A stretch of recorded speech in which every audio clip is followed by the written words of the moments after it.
Well, it seemed unconvincing to any but true believers, since that's not really what supporters of the pay raise are advocating, right?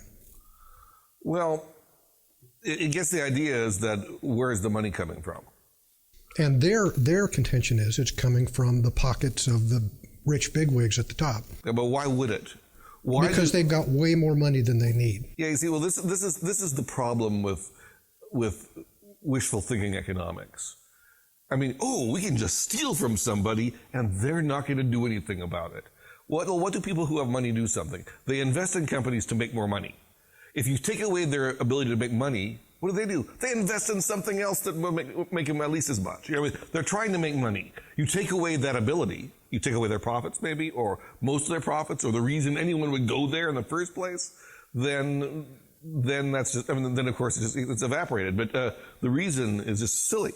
But what Schiff was trying to do was show that what they'll try to do, what many businesses try to do when their costs immediately go up, is pass it on to the consumer.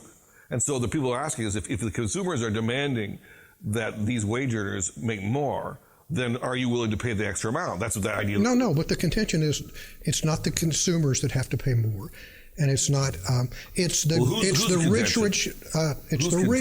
earners, the people who support this idea. Of what idea? Of raising the minimum wage.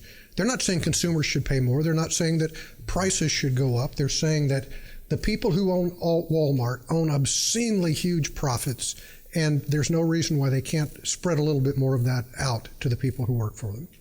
Well, there's one way of doing that.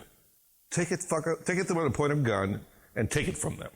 But trying to get people to do something by this little chicanery of minimum wages, that doesn't work. That's why Peter Schiff was doing his little experiment. He was showing what businesses will try to do. Well, what happens if we point a gun at those business owners and tell them, give more money to your workers?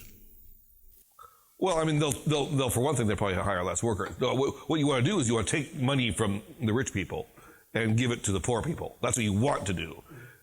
Why don't you just do that? Stop all this middleman stuff. But you're assuming that they're going to go broke if they do this. No, I'm not saying they're going to go broke. They're still going to be filthy rich, even if they distribute a little more of their profits evenly to the people who work for them. They're still going to be enormously rich. Well, that's not a given. That's the first thing. That's not a given. No one's fortune is a given.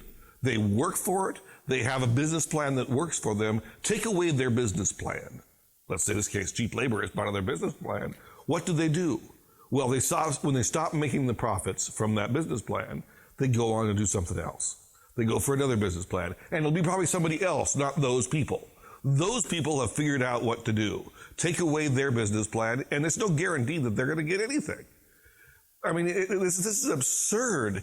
Life is not a given. The pool of wealth is not a given. It all depends on whether somebody can actually improve something or not. And they, at Walmart's, found a way of getting cheap goods to lots and lots of people.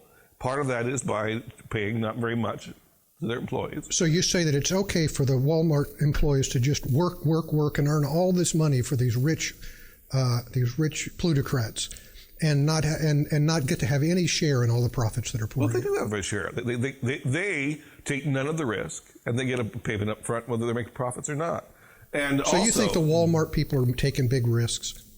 Well, they did. At some time, yeah, they did. They took a lot of risks. They're risking right now. Walmart will not last forever. Somebody's going to come out there and outcompete them. Blockbuster just went down. It was a big company. They could have done the same thing 20 years ago, and it would have gone down earlier. I mean, basically, it's this idea that big business is here to stay, is monolithic, and is always reaping big profits, is nonsense. Anyone who believes it is a fool. And this is not a good way of going about getting higher wages for poor people. Well, what is the right way? Poor people have to learn skills that so it's their own fault that they're poor. Well, I mean, you have to figure out something in yourself that somebody else wants. That's the way it is in a market economy. And that's one of the objections that socialists have. They don't want to be beholden to other people. It's kind of funny about socialism. This is one of the great things about reading Oscar Wilde's The Soul of Man Under Socialism, is that capitalism actually requires you to think too much about other people. and socialists. Now, wait a minute. Yeah, that's literally the truth.